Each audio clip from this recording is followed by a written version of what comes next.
All right, I want to talk the Shane Pinto gambling situation. We covered this earlier in the year, but there's been a bit of an update, so I think it's worth revisiting. So for those who missed the story or who don't remember, in October of this past season, Shane Pinto of the Ottawa Senators was suspended for half the season, 41 games, for violating the NHL's rules on sport gambling. Anyway, Pinto gave a bit of an update and explained what went on behind the scenes. And I've got to say, there's a lot of misinformation and confusion going around here, so I'll lay it all out pretty clearly.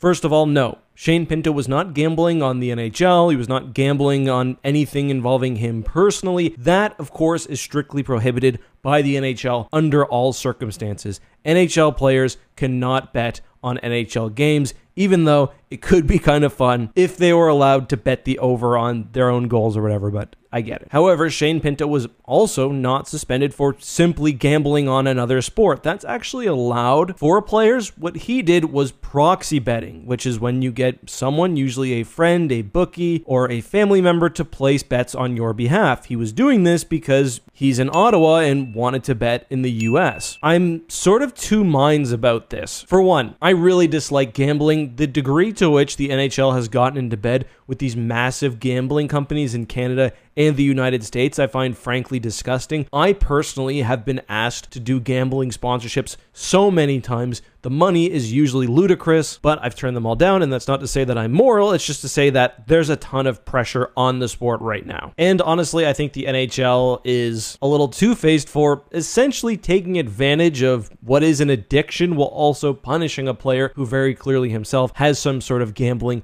addiction. And this wasn't a situation akin to like the Jonte Porter NBA thing, where Porter was actually betting not only on the NBA but on himself, and it was affecting the game. You obviously need to crack down on that, and that's an expulsion thing. But on the other hand, I do understand the NHL wanting to protect the integrity of the game. And although in this case, yeah, what he did didn't affect his play or anything like that, technically, you could have cases where a player is working through a third party to bet on the NHL, and that's where you can start to actually affect the outcome of games, which again, the NHL obviously cannot have. I do wonder how prevalent proxy betting is in not just hockey, but all major sports. Like, in moderation, I imagine it's pretty tough to get caught. Obviously, any person you're betting through should be gambling on their own account and should be making reasonable level bets. But we're getting sidetracked, and I guess my point is, now that we have the complete situation, or as much of a complete situation as we'll get, I think I come down on the fact that I